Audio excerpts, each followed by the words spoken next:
حضور علیہ الصلاۃ والسلام نے ان کی درخواست کو قبول کرتے ہوئے انہیں واپس کرنے کا حکم دیا اور وہ صحائف انہیں واپس کر دیے گئے۔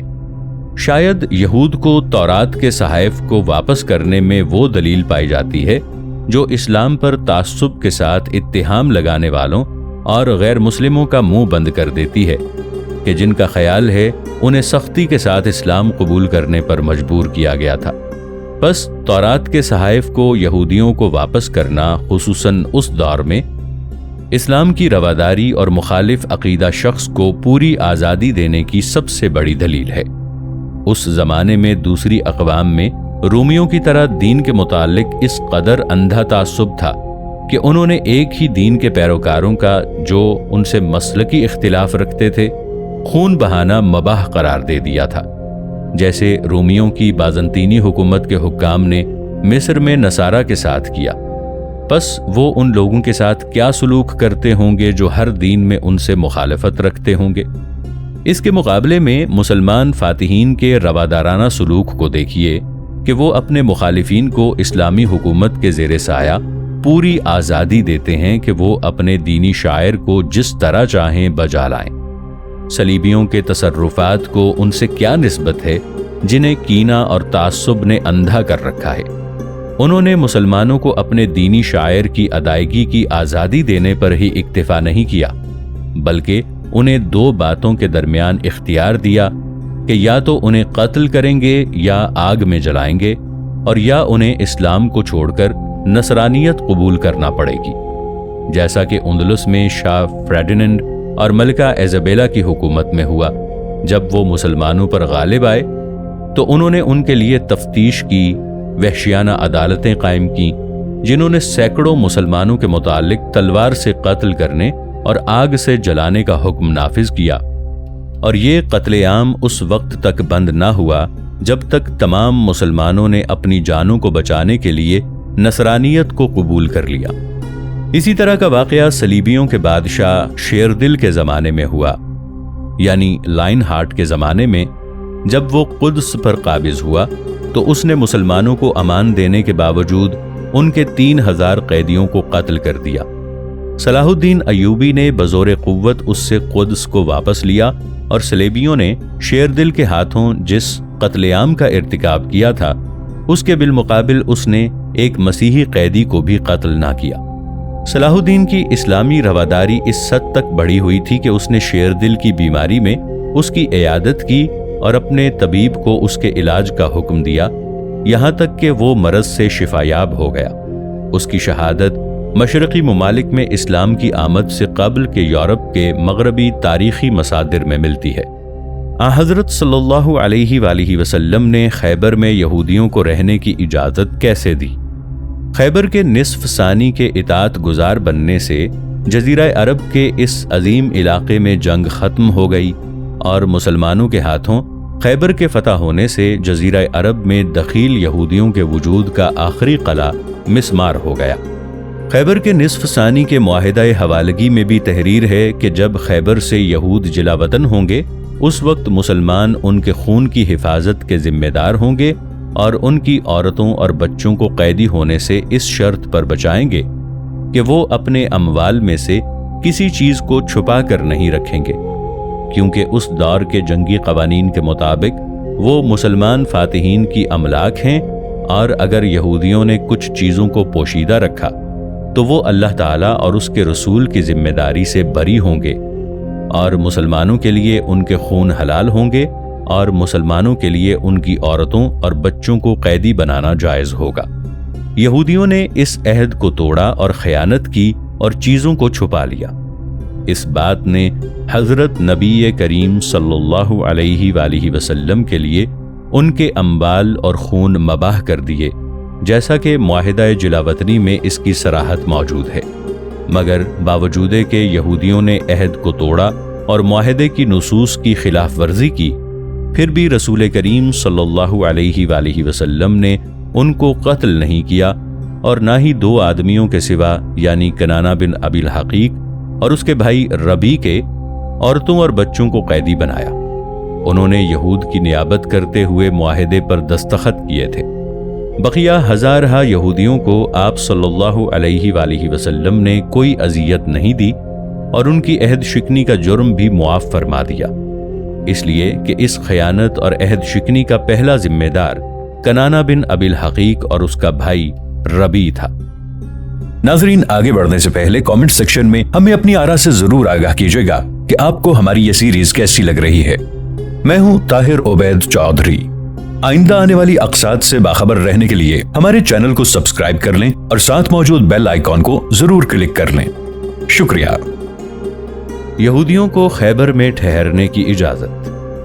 ہاں، رسول کریم صلی اللہ علیہ وآلہ وسلم نے معاہدہ حوالگی کی تنفیذ کرتے ہوئے یہودیوں کو خیبر سے جلا وطن کرنے کا فیصلہ کیا۔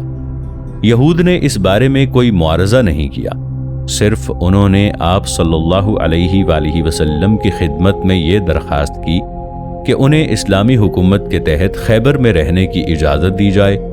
تاکہ وہ خیبر میں زمینوں اور باغات میں کام کریں اور اس کے عوض انہیں وہ معاوضہ دیا جائے جس پر فریقین متفق ہو جائیں۔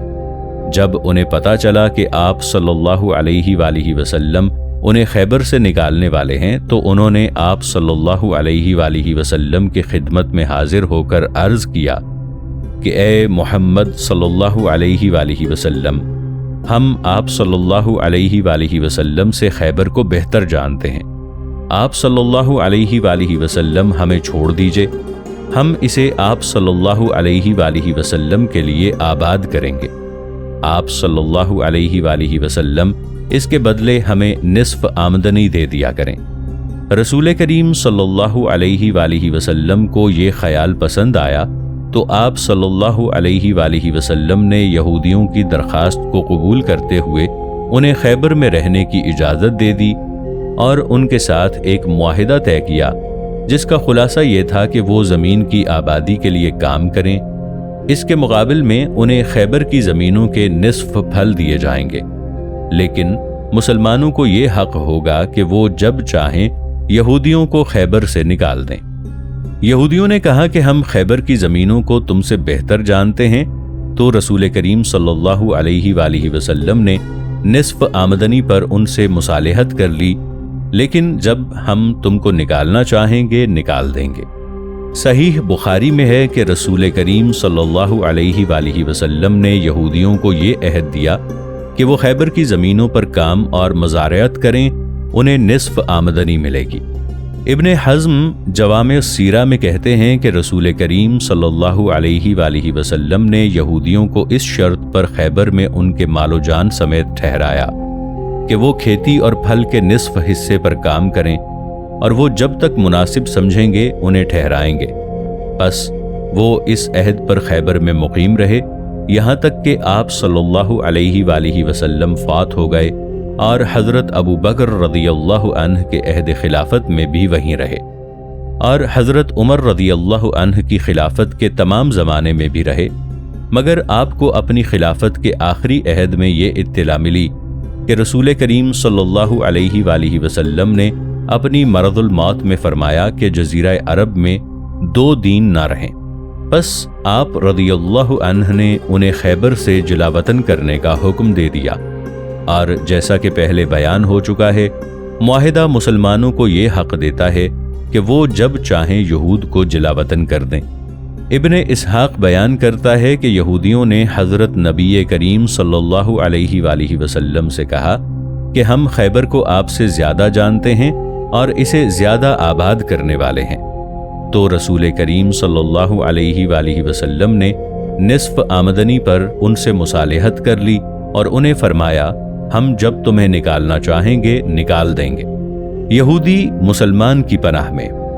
جب رسول کریم صلی اللہ علیہ وآلہ وسلم نے یہودیوں کی درخواست قبول کر لی اور انہیں خیبر کی زمینوں کی آبادی کے لیے نصف آمدنی کے عوض وہاں رہنے کی اجازت دے دی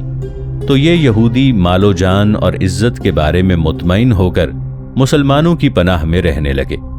رسول کریم صلی اللہ علیہ وآلہ وسلم کی رضامندی کے بعد یہودیوں نے پوری آزادی اور اطمینان کے ساتھ علاقے میں اپنی تجارتی سرگرمیاں شروع کر دیں، جیسا کہ ان کے متعلق مشہور ہے کہ وہ تجارتی کاروبار میں سب سے زیادہ سرگرم ہیں۔ اکثر یہودیوں نے جب دیکھا کہ وہ جنگ ہار رہے ہیں تو انہوں نے اپنے سونے اور چاندی کو چھپانا شروع کر دیا۔ واقعات کی ترتیب سے پتہ چلتا ہے کہ رسول کریم صلی اللہ علیہ وآلہ وسلم نے باوجود علم ہونے کے اور باوجود اس بات کے کہ معاہدے کی نصوص انہیں پابند کرتی تھیں کہ وہ اپنے تمام منقولہ اور غیر منقولہ اموال جنگ کی غنیمت کے طور پر اسلامی فوج کے سپرد کر دیں، پھر بھی ان سے روادارانہ سلوک کیا۔ ان یہودیوں کے ساتھ آپ صلی اللہ علیہ وآلہ وسلم کی رواداری کا اس امر سے پتہ چلتا ہے کہ انہوں نے اپنے اموال سے خیبر کی بہت سی غنائم کو خرید لیا جنہیں اسلامی فوج نے خیبر سے حاصل کیا تھا اور ان سے بہت نفع کمایا۔ اس بات پر واقعی کا بیان بھی دلالت کرتا ہے کہ جب رسول کریم صلی اللہ علیہ وآلہ وسلم نے یہودیوں کو امان دے دی تو وہ آتے جاتے اور خرید و فروخت کرتے تھے۔ انہوں نے عام مال غنیمت سے کپڑے اور سامان خریدا اور انہوں نے اپنی نقدی اور سونا وغیرہ چھپا لیا تھا۔ یہودیوں کے مال پر دست درازی کرنے کے بارے میں حضرت صلی اللہ علیہ وآلہ وسلم کا انتباہ۔ جب رسول کریم صلی اللہ علیہ وآلہ وسلم نے یہودیوں کے ساتھ زمین کی دیکھ بھال اور مزارعت کا معاہدہ کر لیا اور انہیں امان دے دی تو مسلمان ان کی فصلوں اور سبزیوں پر دست درازی کرنے لگے۔ یہودیوں نے رسول کریم صلی اللہ علیہ وآلہ وسلم کے پاس اس امر کی شکایت کی تو آپ صلی اللہ علیہ وآلہ وسلم نے تمام مسلمانوں اور فوج کو جو ابھی خیبر میں ہی تھی اکٹھا ہونے کا حکم دیا۔ جب وہ اکٹھے ہوئے تو آپ صلی اللہ علیہ وآلہ وسلم نے انہیں انتباہ کیا کہ وہ یہود سے معترض نہ ہوں اور کوئی چیز ان کے کھیتوں سے نہ لیں۔ آپ صلی اللہ علیہ وآلہ وسلم نے کھڑے ہو کر حمد و ثنا کے بعد فرمایا کہ یہودیوں نے میرے پاس شکایت کی ہے کہ تم لوگ ان کے کھیتوں میں دست درازی کرتے ہو۔ ہم نے انہیں مال و جان اور ان اراضی کی جو ان کے ہاتھوں میں ہیں امان دی ہے اور ہم نے ان سے معاملہ کیا ہے۔ معاہدین کے اموال سے اپنے حق کے سوا کچھ لینا جائز نہیں۔ مسلمانوں نے حضرت نبی کریم صلی اللہ علیہ وآلہ وسلم کے حکم کی تعمیل کی اور ان سے قیمتاً چیزیں لینے لگے۔ مسلمانوں کا یہ اجتناب اس حد تک پہنچ گیا تھا کہ ایک یہودی مسلمان سے کہتا کہ میں تجھے یہ پھل بغیر قیمت کے دیتا ہوں تو وہ قیمت ادا کیے بغیر اسے نہ لیتا۔ حضرت صلی اللہ علیہ وآلہ وسلم کو خیبر میں قتل کرنے کی سازش۔ جب جنگ ختم ہو گئی اور اس اہم علاقے پر مسلمانوں کا مکمل قبضہ ہو گیا اور حضور علیہ السلام نے بھی خیبر کے یہودیوں کو جلا وطن کرنے سے اعراض کر لیا اور ان کے ساتھ کھیتوں اور باغات کے آباد کرنے کا معاہدہ کر لیا اور انہیں امان اور پناہ دے دی، تو خیبر میں آپ صلی اللہ علیہ وآلہ وسلم کے قتل کی شریرانہ سازش تیار ہوئی۔ اس کی تفصیل یہ ہے کہ ایک یہودی عورت جس کا نام زینب بنت الحارث تھا، اس نے کھانے میں زہر ملا کر رسول کریم صلی اللہ علیہ وآلہ وسلم کو قتل کرنے کا فیصلہ کیا۔ یہ عورت سلام بن مشکم کی بیوی تھی جو قلعہ النطاط میں قتل ہوا تھا اور مرہب کے بھائی حارث کی بیٹی تھی۔ اس نے ایک بکری کو ذبح کیا اور یہ کام اس نے بعض یہودیوں کے مشورے سے کیا۔ اس نے ایک خطرناک قسم کا زہر لیا جسے لابطی یعنی پچھاڑنے والا کہا جاتا ہے، جو کھاتے ہی انسان کو ہلاک کر دیتا ہے۔ پھر اس نے اسے بکری کے ہر جوڑ میں رکھا اور خاص طور پر زیادہ زہر دونوں دستیوں میں رکھا، کیونکہ اس نے منصوبہ بناتے وقت پوچھا تھا کہ کون سا گوشت حضرت نبی کریم صلی اللہ علیہ وآلہ وسلم کو پسند ہے، تو اسے بتایا گیا کہ آپ صلی اللہ علیہ وآلہ وسلم کو دستی اور کندھے کا گوشت سب سے زیادہ پسند ہے۔ اس کا بڑا مقصد یہ تھا کہ بکری کے کسی حصے کا تھوڑا سا گوشت کھاتے ہی وہ حضور علیہ السلام کا کام تمام کر دے اور وہ اسے بھون کر حضرت نبی کریم صلی اللہ علیہ وآلہ وسلم کے ہیڈ کوارٹر میں ہدیے کے طور پر لائی۔ حضور علیہ السلام ہدیے کا گوشت کھا لیا کرتے تھے، صدقے کا گوشت نہیں کھاتے تھے۔ جب حضور مغرب کی نماز پڑھ کر اپنے ہیڈ کوارٹر میں واپس آئے تو آپ صلی اللہ علیہ وآلہ وسلم نے زینب یہودیہ کو اپنے مکان کے پاس بیٹھے پایا۔ آپ صلی اللہ علیہ وآلہ وسلم نے دریافت فرمایا کیا بات ہے؟ اس نے کہا ابو القاسم آپ کے لیے ہدیہ لائی ہوں، اسے قبول فرمائیے۔ آپ صلی اللہ علیہ وآلہ وسلم نے اسے لینے کا حکم دیا۔ اسے لے کر زہر آلود بکری کو آپ صلی اللہ علیہ وآلہ وسلم کے سامنے رکھا گیا۔ آپ صلی اللہ علیہ وآلہ وسلم کے بعض اصحاب رضی اللہ عنہم آپ صلی اللہ علیہ وآلہ وسلم کے ساتھ تھے۔ آپ صلی اللہ علیہ وآلہ وسلم نے انہیں فرمایا کھاؤ۔ انہوں نے قریب ہو کر ہاتھ بڑھائے۔ رسول کریم صلی اللہ علیہ وآلہ وسلم نے دستی کو پکڑ کر اس سے گوشت کھانا شروع کر دیا اور لقمہ چبایا۔ بشر بن البراء نے ایک ہڈی لی اور اس سے ایک لقمہ لیا۔ اچانک حضرت نبی کریم صلی اللہ علیہ وآلہ وسلم نے اپنے صحابہ رضی اللہ عنہم سے فرمایا کہ وہ کھانے سے رک جائیں۔ آپ صلی اللہ علیہ وآلہ وسلم نے فرمایا اس دستی کے کھانے سے اپنے ہاتھ روک لو، مجھے معلوم ہوتا ہے کہ یہ زہر آلود ہے۔ بشر نے کہا اس ذات کی قسم جس نے آپ صلی اللہ علیہ وآلہ وسلم کو عزت دی ہے، مجھے بھی اپنے لقمے میں جو میں نے کھایا ہے یہی بات معلوم ہوئی تھی، مگر میں نے اس خیال کے پیش نظر اس کو نہیں اگلا کہ میں آپ صلی اللہ علیہ وآلہ وسلم کے کھانے کو بے لطف نہ کر دوں۔ جب آپ صلی اللہ علیہ وآلہ وسلم نے اپنے ہاتھ کے کھانے کو اچھا سمجھا تو میں نے اپنے آپ کو آپ صلی اللہ علیہ وآلہ وسلم پر ترجیح نہیں دی۔ ابھی بشر اپنی جگہ سے اٹھے بھی نہ تھے کہ زہر کی تاثیر کی شدت سے ان کا رنگ سیاہ ہو گیا اور وہ 1 سال تک شل ہو کر اس کی تکلیف کو برداشت کرتے رہے،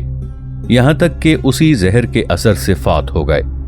چونکہ بعض صحابہ نے اس بکری کا گوشت کھایا تھا، اس لیے ایسے تمام لوگوں کو رسول کریم صلی اللہ علیہ وآلہ وسلم نے پچھنے لگوانے کا حکم دیا، اور آپ صلی اللہ علیہ وآلہ وسلم نے خود بھی زہر کے اثر کو کم کرنے کے لیے اپنے کندھے پر پچھنے لگوائے۔ ابن قیم بیان کرتے ہیں کہ رسول کریم صلی اللہ علیہ وآلہ وسلم 4 سال تک اس زہر کی تکلیف کو برداشت کرتے رہے، یہاں تک کہ اللہ تعالیٰ نے آپ صلی اللہ علیہ وآلہ وسلم کو وفات دے دی۔ رسول کریم صلی اللہ علیہ وآلہ وسلم سے روایت بیان کی گئی ہے کہ آپ صلی اللہ علیہ وآلہ وسلم نے مرض الموت میں فرمایا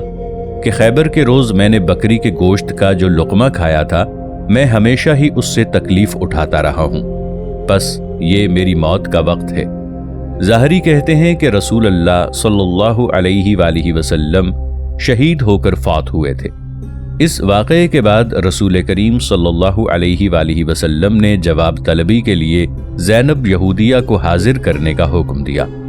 تحقیق کے دوران اس نے تسلیم کیا کہ اس نے رسول کریم صلی اللہ علیہ وآلہ وسلم کے قتل کے ارادے سے بکری کو زہر آلود کیا تھا۔ جب آپ صلی اللہ علیہ وآلہ وسلم نے اس سے پوچھا کہ اس کام پر تجھے کس نے آمادہ کیا تھا، تو اس نے پوری وضاحت سے جواب دیا کہ میری قوم کو آپ صلی اللہ علیہ وآلہ وسلم سے جو تکلیف پہنچی ہے وہ آپ صلی اللہ علیہ وآلہ وسلم سے پوشیدہ نہیں ہے۔ آپ نے میرے خامند، باپ اور چچا کو قتل کیا ہے۔ میں نے کہا کہ اگر یہ اللہ تعالیٰ کا نبی ہے تو وہ اس کو بتا دے گا، اور اگر بادشاہ ہے تو ہم اس سے راحت حاصل کریں گے۔ تو حضرت نبی کریم صلی اللہ علیہ وآلہ وسلم نے اسے معاف فرما دیا۔ حماد بن مسلمہ بیان کرتے ہیں کہ رسول کریم صلی اللہ علیہ وآلہ وسلم نے اسے اپنا خاص حق معاف فرما دیا تھا،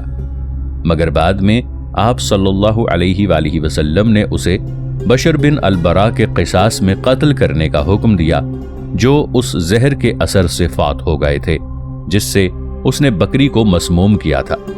ان دونوں روایتوں کے درمیان حماد نے یوں تطبیق دی ہے کہ آپ صلی اللہ علیہ وآلہ وسلم نے اسے معاف فرما دیا اور قتل نہیں کیا، مگر جب بشر فوت ہو گئے تو آپ صلی اللہ علیہ وآلہ وسلم نے اسے قصاص میں قتل کر دیا۔ قصاص کی تنفیذ ہر شخص پر ہوتی ہے، خواہ وہ مسلمان ہو یا نہ ہو۔ معرکہ خیبر میں عورت کا کردار۔ معرکہ خیبر عہد نبوی کا دوسرا معرکہ ہے جس میں مسلمان عورت نے شرکت کی۔ امام احمد حشرح بن زیاد سے اور وہ اپنی دادی یا باپ سے روایت کرتے ہیں، وہ بیان کرتی ہیں کہ ہم غزوہ خیبر میں رسول کریم صلی اللہ علیہ وآلہ وسلم کے ساتھ نکلیں۔ میں آپ صلی اللہ علیہ وآلہ وسلم کے ساتھ نکلنے والی عورتوں میں سے چھٹی عورت تھی۔